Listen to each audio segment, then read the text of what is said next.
Hello दोस्तों, welcome back to the arena. आज मैं बात करने वाला हूँ शैडो फाइट एरिना में परफेक्ट और स्ट्रॉन्ग टीम कैसे बनाते हैं, ताकि आप सिर्फ गेम न खेलो बल्कि डोमिनेट करो, ट्रॉफीज फास्ट ग्रो करो और लीडर बोर्ड में नाम टॉप पे दिखे।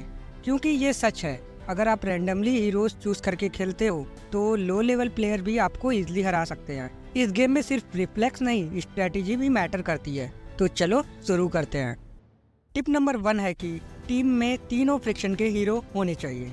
शैडो फाइट एरिना में 3 फ्रिक्शन होते हैं, Legion, Harald and dynasty. Balance team ही स्ट्रॉन्गेस्ट टीम होती है क्योंकि हर फ्रिक्शन का काम अलग होता है। लीजन हीरो टैंक होते हैं, उनके पास अनब्रेकेबल डिफेंस होता है, वो जल्दी डेथ नहीं होते, उनकी लाइफ अच्छी होती है। उनके पास आर्मर होता है, जैसे हो गए iron clad, king and so on. अब बात करें हराल्ड हीरो की। हराल्ड हीरो अनप्रेडिक्टेबल और ट्रिकी होते हैं। इनके पास पावरफुल शैडो एबिलिटीज होती है और ये हमेशा एनिमी को परेशान करते हैं with their shadow, with their techniques. Like Ajuma अपने शैडो से परेशान करता है, लिनिक्स अपने बॉम्ब से परेशान करती है, वहीं मिडनाइट बार बार वैनिश होके परेशान करती है। तो ये अपोनेंट को कंफ्यूज और फ्रस्ट्रेट कर देते हैं। तो वहीं बात करें डायनेस्टी हीरोज की, तो ये फास्ट होते हैं, आराम से हील कर सकते हैं और अगर फाइट लंबी चलती है तो ये अपने को हील कर करके पूरे लॉन्ग गेम में सरवाइव करके एनिमी को आराम से हरा सकते हैं। तो इसलिए डायनेस्टी हीरो को कमबैक हीरो भी कहा जाता है।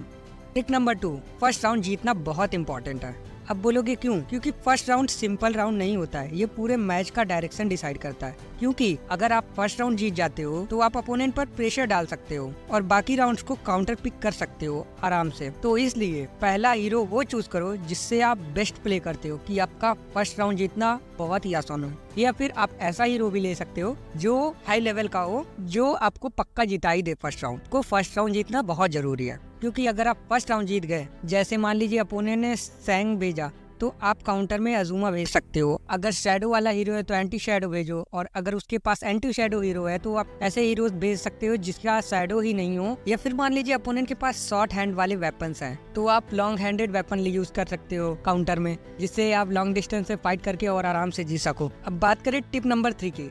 टिप नंबर 3 बहुत ही स्ट्रेटेजिकल है, इसको आपको समझना पड़ेगा। जैसे मान लीजिए आपको पता है फर्स्ट राउंड आप खेलते हो और फर्स्ट राउंड हार जाते हो, तो उसमें आपको पता है या तो अपोनेंट एग्रेसिव होगा या फिर कैंपर होगा या तो नॉर्मल होगा। अगर मान लीजिए अपोनेंट बहुत ज्यादा एग्रेसिव है तो आप सेकंड प्लेयर पिक करने में थोड़ा सा टाइम लो, उससे क्या होगा, उसका मोमेंटम टूटेगा। तो मोमेंटम टूटेगा तो आप गेम में वापस आ सकते हो। यहीं पे मान लीजिए अगर आप राउंड जीत रहे हो तो आप कोशिश करो फटाफट हीरोज को पिक करो, वेट ना करो बीच में। उससे क्या होगा कि आप एक ही मोमेंटम में सारे राउंड जीत जाओगे। तो ये थोड़ी सी ट्रिकी स्ट्रेटेजी है, लेकिन आप इसको यूज करोगे ना तो आपको बेनिफिट दिखेगा गेम में। अब बात करें टिप नंबर 4 की।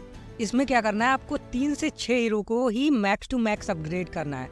उससे क्या होगा कि आप अगर 2 लीजन के, 2 हराल्ड के, 2 डायनेस्टी के हीरोज को मैक्स टू मैक्स अपडेट कर सकते हो यूजिंग रिफ्ट की, क्वाइंस, कुछ भी करो, स्टोर से कार्ड बाई करो, रिफ्ट की यूज करो और इनको मॉन्स्टर बना दो। क्योंकि हाई लेवल हीरोज मतलब हाई लेवल विनिंग रेट और फास्ट ट्रॉफीज। तो आप क्या कर सकते हो, अपने फेवरेट पिक को मैक्स टू मैक्स अपग्रेड करो। ये मत देखो कि मुझे कॉइन्स लगाना पड़ रहा है, डायमंड लगाना पड़ रहा है, उससे ज्यादा आपको ट्रॉफीज मिल जाएगी और उसको लेकर आप अच्छे रिवॉर्ड्स भी ले सकते हो। अब बात करें स्पेशल टिप्स की। इसमें क्या है, आपको कुछ स्पेशल हीरोज होते हैं जो कि 3 वर्सेस 3 टीम्स के लिए ही बने होते हैं, उनको पिकअप करना है। ये बस एक रिकमेंडेशन है, क्योंकि अगर ये हीरोज पिकअप करोगे तो आपके जीतने के चांसेस बढ़ जाएंगे, क्योंकि इनके पास स्पेशल एबिलिटीज और पावर्स होती है जो कि 3 वर्सेस 3 में बहुत ही इफेक्टिव वर्क करती है। जैसे जैक बुलवर का फ्रैक्चर हो गया, ये अपोनेंट के ब्लॉक पर भी अपोनेंट को डैमेज देता है। तो अगर आप जैक बुलवर पिकअप करते हो तो आप इसको फर्स्ट राउंड या सेकंड राउंड में यूज करते हो, तो क्या होगा कि अगर मान लीजिए फर्स्ट राउंड आप नहीं जीत पाते हो तो भी अपोनेंट पे इतना फ्रैक्चर दे देगा कि आप उसको सेकंड हीरो से आराम से हरा सकते हो। और मान लीजिए आपने फर्स्ट हीरो को हरा दिया जैक बुलवर से, तो आप सेकंड हीरो को इतना फ्रैक्चर दे दोगे कि आपका सेकंड हीरो जो होगा वो आराम से उस हीरो को हरा देगा और आप गेम में डोमिनेट करोगे। अब बात करें आयरन क्लैड की। इसके पास स्टब बर्न चार्जेस होते हैं, जो कि जितना ही डैमेज लेगा उतने स्टब बर्न चार्जेस ज्यादा होंगे। उससे क्या कर सकते हो, आप हील कर सकते हो, सेकंड राउंड में उसको यूज कर सकते हो। या फिर अगर मान लीजिए आप हील नहीं कर रहे हो, 20 स्टब बर्न चार्ज हो गए, तो आपका आयरन क्लैड इतना डैमेज देगा ना अपोनेंट को, अपोनेंट परेशान हो जाएगा। लो हेल्थ में भी वो सर्वाइव करके अपोनेंट को बहुत अच्छा डैमेज देगा। और यहीं पे बात की जाए जेट की।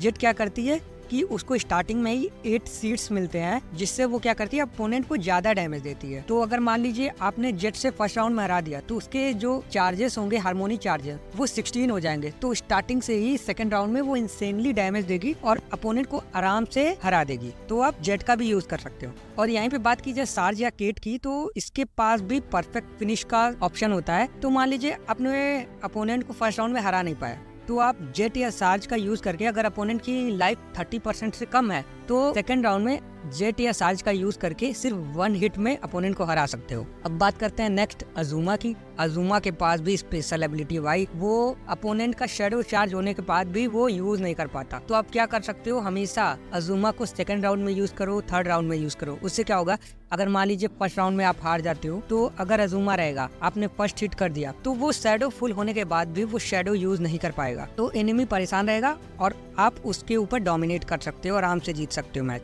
और नेक्स्ट बात की जाए मेरे फेवरेट लेनिक्स की।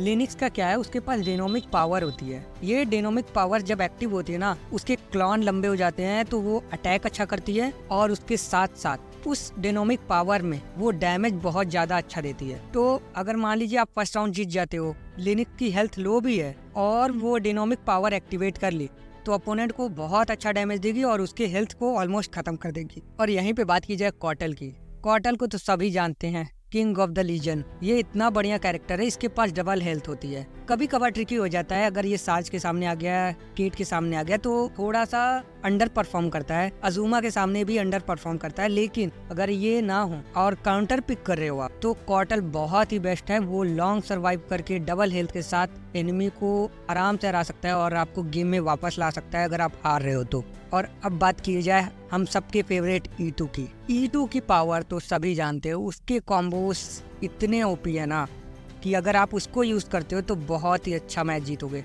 इसमें क्या होता है कि अगर आप E2 को यूज करते हो, उसके पास कॉम्बो अटैक होता है। जितने अटैक्स करेगा उतने डैमेज बढ़ेंगे, फिर जितने अटैक करेगा उतने डैमेज बढ़ेंगे। तो अगर आप एग्रेसिव प्लेयर हो, अटैक करके खेलते हो, तो टीम में E2 को जरूर लो, ये आपको अच्छा विन देगा। तो ये सिर्फ आपके कैरेक्टर्स नहीं, ये मैच विनिंग टूल्स हैं जिसको आप यूज करके, तो ये सिंपल रूल याद रखो, स्किल से आप गेम जीत सकते हो, लेकिन स्ट्रॉन्ग टीम से आप गेम को डोमिनेट कर सकते हो। अगर आप प्रॉपर फिक्सन बैलेंस रखोगे, फर्स्ट राउंड सिक्योर करोगे, 3 से 6 हीरो को मैक्स अपग्रेड करोगे और स्पेशल हीरो साइनर्जी यूज करोगे, तो ट्रॉफीज लाइटनिंग स्पीड से बढ़ने लगेंगे और लीडर बोर्ड का सफर फास्ट हो जाएगा। अब टर्न आपकी, कमेंट में बताओ आपका फेवरेट हीरो कौन सा है और आप फर्स्ट राउंड में कौन सा हीरो यूज करते हो। मैं कमेंट में रिप्लाई करूंगा। थैंक्स फॉर वॉचिंग, मिलते हैं नेक्स्ट फाइट में।